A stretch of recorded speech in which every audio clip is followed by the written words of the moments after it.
Bonjour à toutes et à tous. C'est toujours un plaisir de vous retrouver pour Paris le Club. Comme vous l'avez noté, c'est un nouvel horaire puisque depuis la semaine dernière, nous sommes donc à 10h50. C'est matinal, hein, 10h50 tous les samedis. Salut Malika. Salut Jean-Philippe. Bonjour à tous et bienvenue à nos 3 invités. Nous avons le plaisir d'accueillir une grande personnalité du monde des médias, de la publicité. C'est bien entendu Jacques Séguéla. Bonjour Jacques. Bonjour. C'est pas bien mon émission, hein. Je vais en dire des bêtises, que les supporters me pardonnent. Hein. Mais non, il n'y a aucun problème. Avec nous également l'historien du Paris Saint-Germain, Michel Collard, bonjour. Bonjour et merci. Bonjour Michel. Et un footballeur qui a une longue carrière, 20 ans de carrière professionnelle. 18. Ouais, 18, à 2 ans près. Voilà. Et il a joué au Paris Saint-Germain, gardien de but, grand gardien de but pendant 2 ans du Paris Saint-Germain. C'est Ronan Lecrom. Bonjour Ronan. Bonjour. C'est sympa également d'être avec nous, ça fait plaisir. C'est un plaisir. Nous allons bien entendu aujourd'hui revenir sur cette victoire magistrale au Parc des Princes, 3-1 devant Chelsea. Et ensuite, nous allons donc nous projeter sur le match retour, l'analyser, le décortiquer, ce match retour qui se déroulera mardi soir. Et votre avis nous intéresse, alors n'hésitez pas à réagir sur les comptes Facebook et Twitter de Paris le Club. Et on se fait un petit plaisir, bien entendu. Revivons cette grande soirée au Parc des Princes, mercredi soir, Paris Saint-Germain face à Chelsea. Pour la 2e année consécutive, le PSG s'offre un match de gala.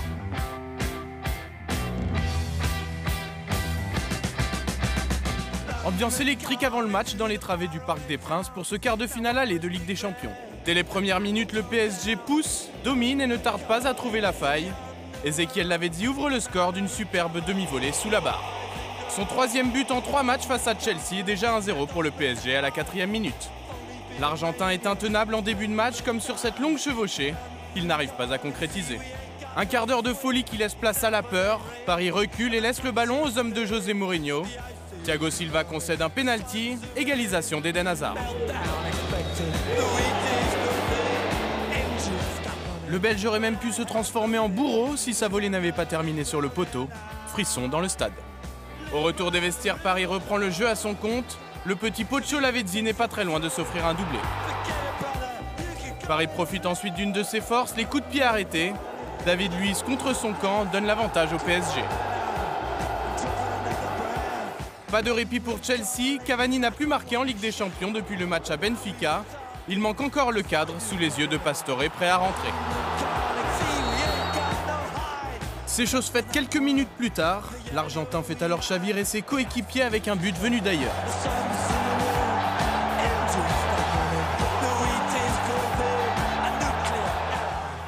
Verratti et les autres sont sous le charme.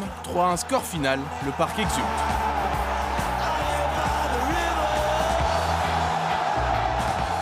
Mourinho, beau joueur, félicite Laurent Blanc.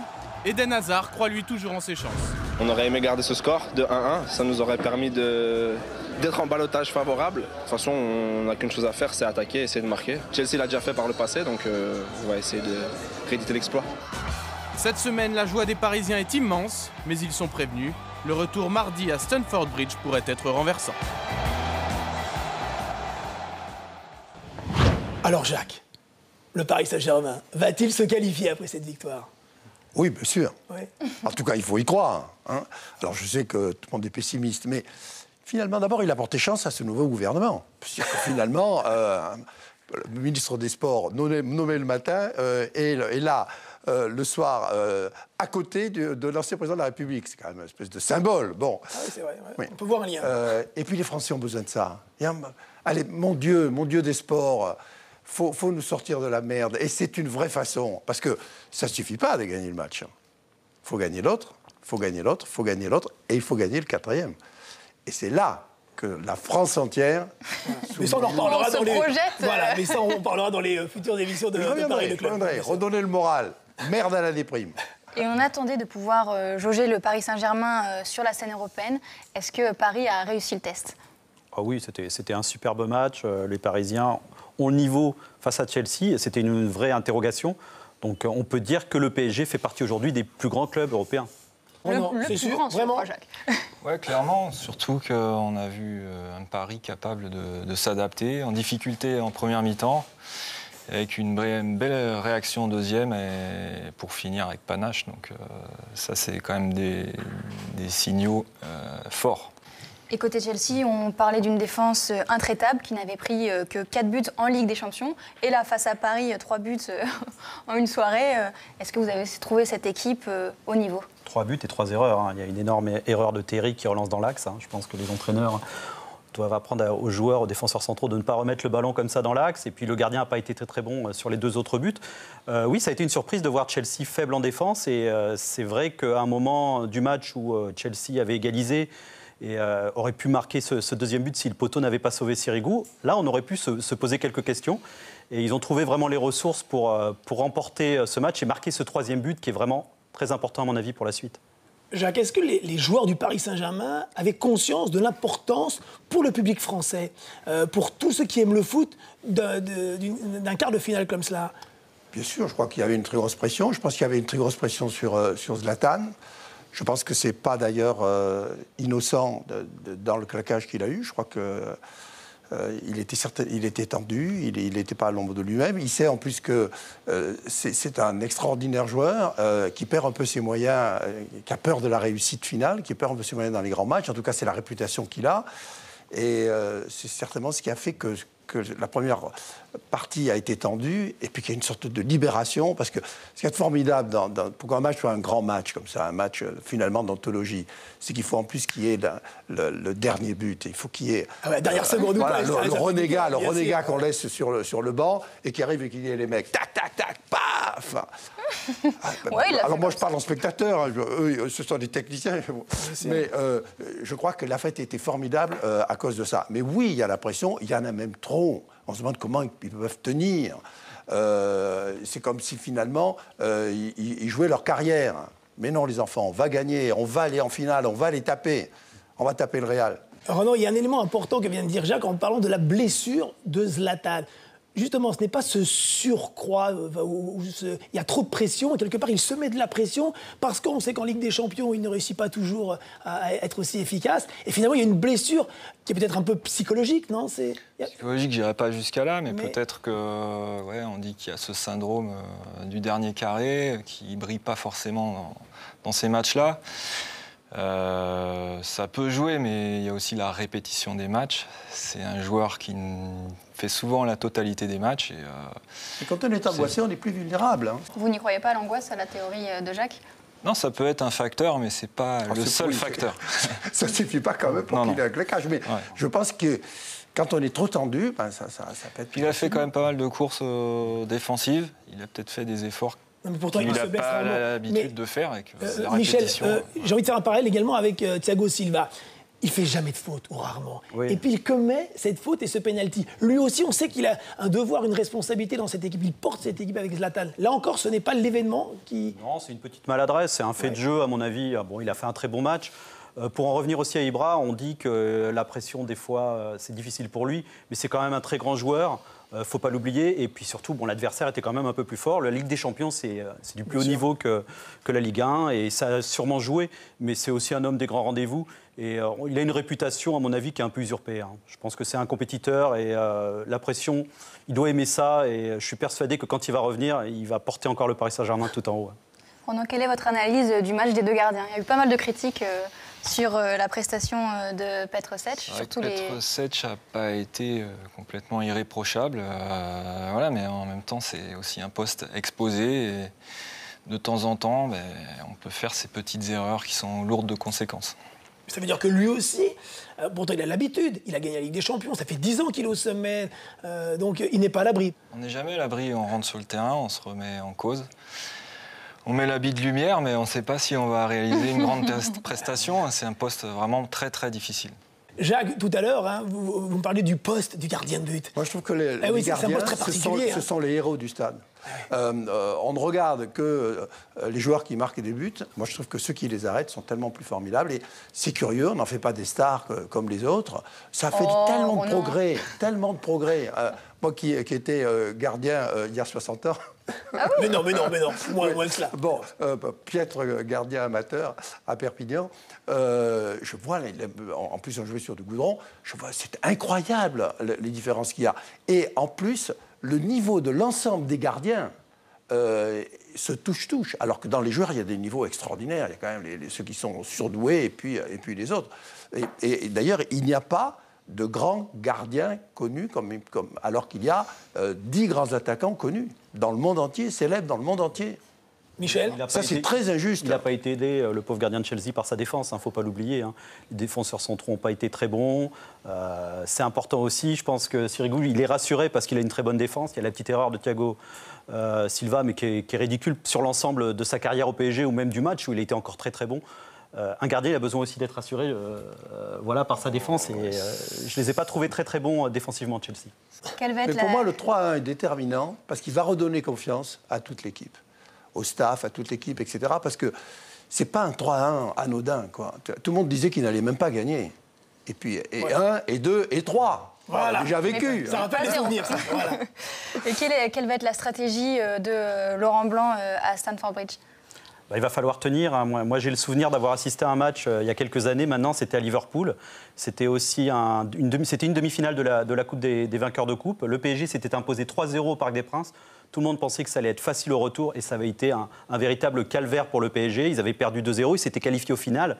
Mais l'ambiance anglaise va être terrible et je pense que rien n'est fait aujourd'hui. Et heureusement que le PSG a ses 2 buts d'avance, il va falloir tenir. Il va falloir, c'est sûr qu'en plus l'absence d'Ibra, c'est un petit peu compliqué. C'est vraiment un point d'ancrage pour l'attaque, on en parlait tout à l'heure. Et c'est un joueur indispensable, même s'il n'est pas en super forme. Il sera absent, hein. Vous avez vu les dernières nouvelles, voilà. Donc il sera absent 4 semaines. Est-ce que l'équipe, Ronan, peut souffrir psychologiquement de l'absence de son leader ? Sans doute, parce qu'un match avec Ibra, ça donne confiance. C'est un gagneur, c'est une locomotive, c'est une machine à gagner. Et c'est vrai que quand il est sur le terrain, on est quand même bien plus confiant.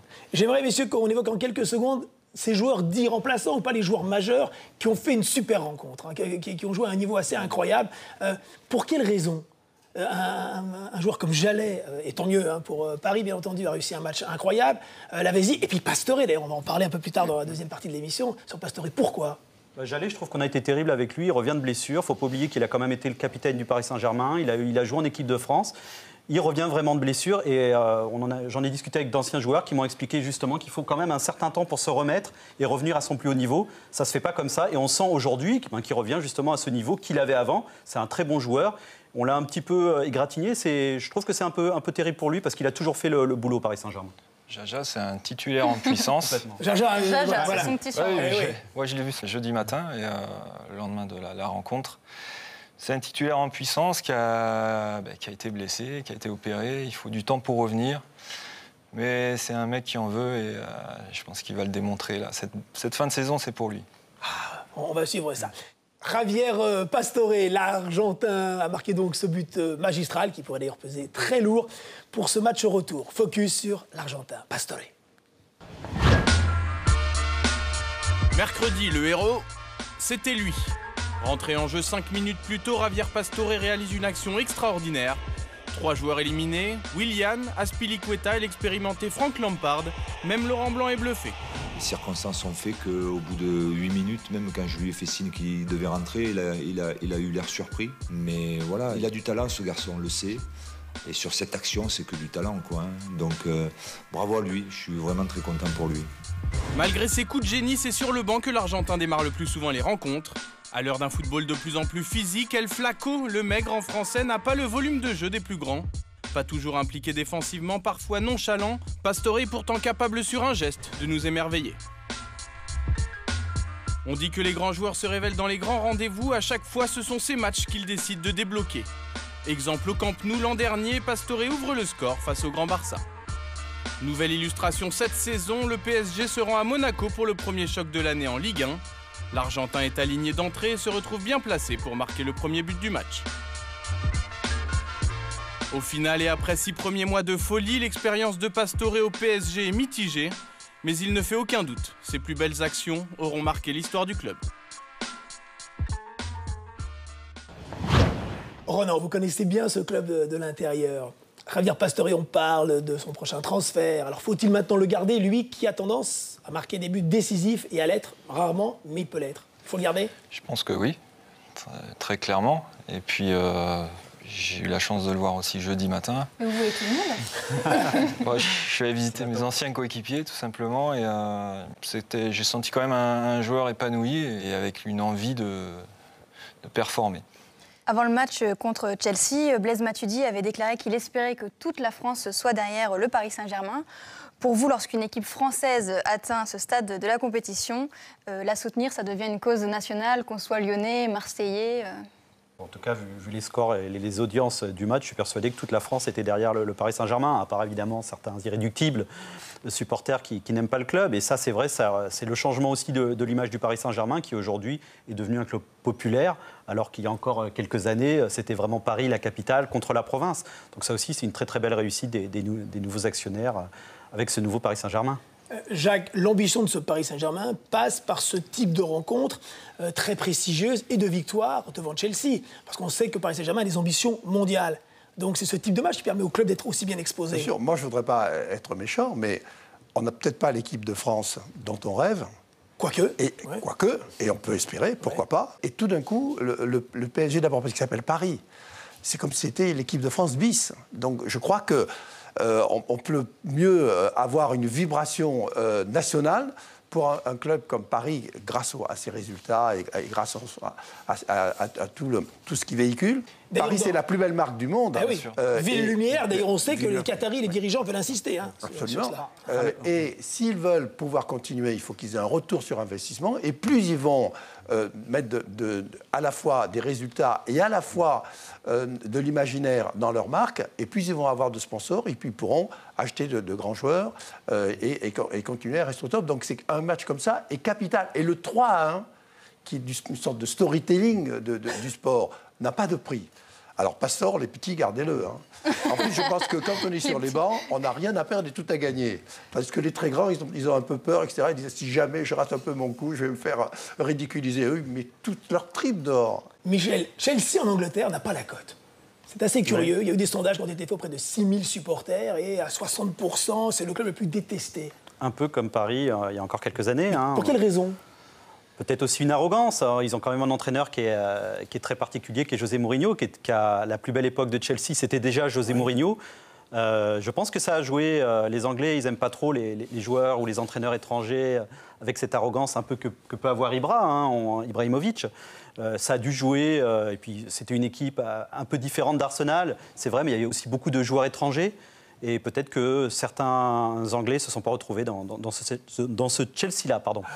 Avant le match, on a beaucoup parlé du statut financier des deux clubs. On disait que Paris et le Chelsea d'il y a une dizaine d'années, quand Abramovich avait racheté le club.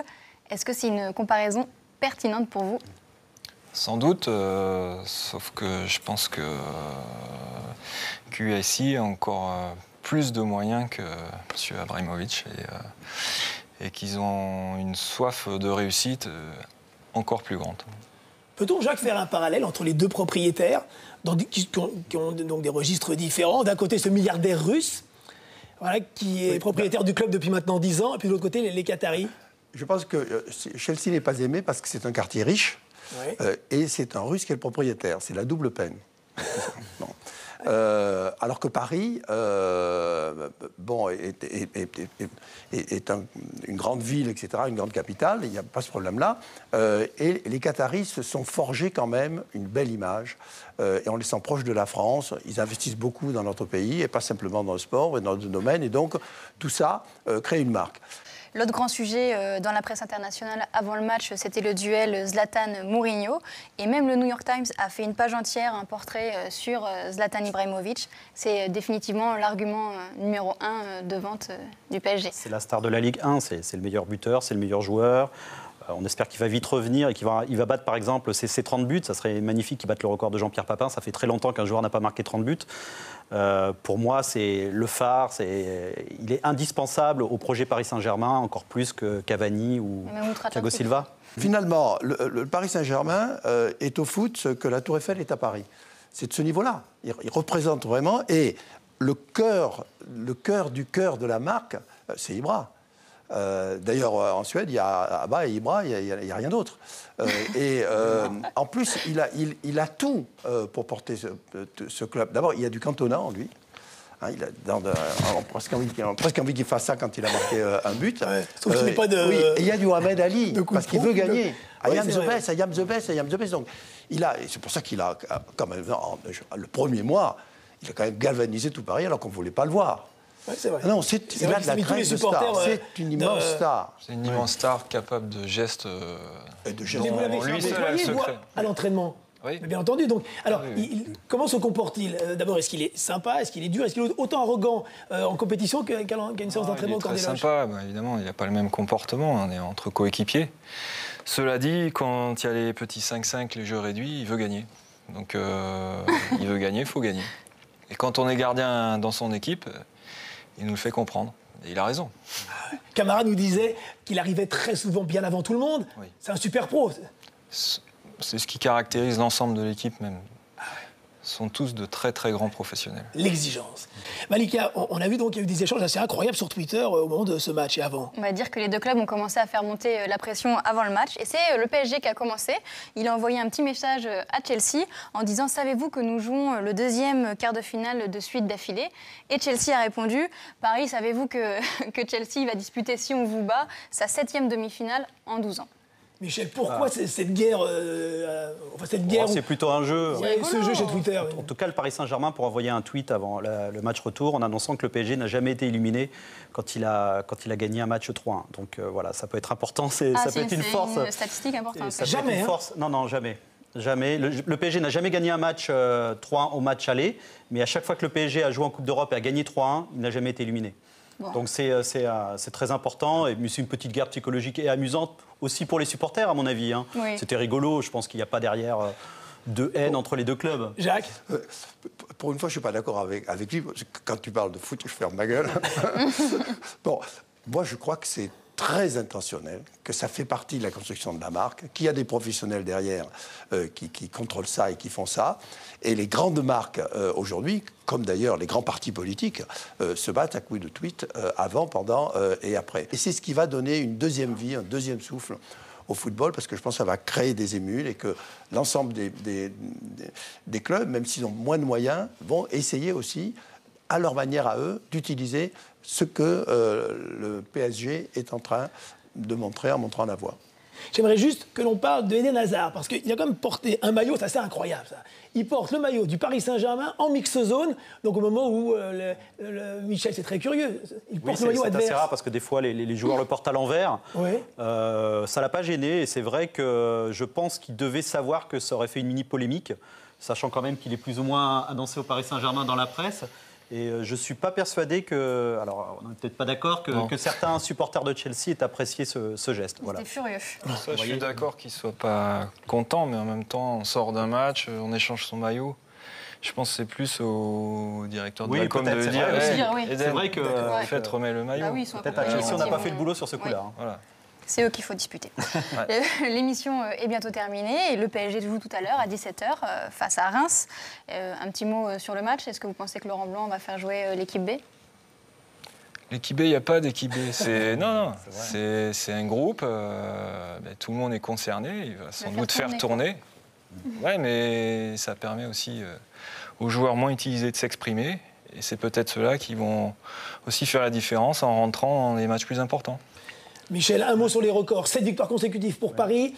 10 victoires, toutes compétitions confondues. C'est jamais arrivé dans l'histoire du club, donc ça, c'est une stat exceptionnelle. Ouais. Et en fait, Laurent Blanc, c'est assez amusant, on se rapproche de sa performance avec Bordeaux il y a quelques années, où il avait gagné 12 matchs de suite.